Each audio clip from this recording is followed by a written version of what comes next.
അച്ഛൻ പണ്ട് ചില എണ്ണപ്പുത്തര നടന്നിട്ടുണ്ടാവും. അതിന്റെ യൂറോപ്പില് അവൻ തോന്നിയാൽ ഇറങ്ങിയാല് ഇത് കാലം മാറി.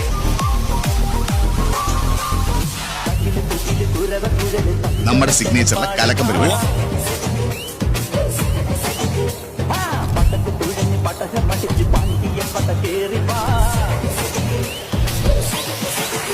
നമ്മളിവിടെ റോള് കളിക്കാൻ വന്നിട്ട് 10-25 കൊല്ലായി പോയാ അത് ഈ ചെക്കന്മാർക്ക് കാണിച്ചു കൊടുക്കണം. നീ പറഞ്ഞ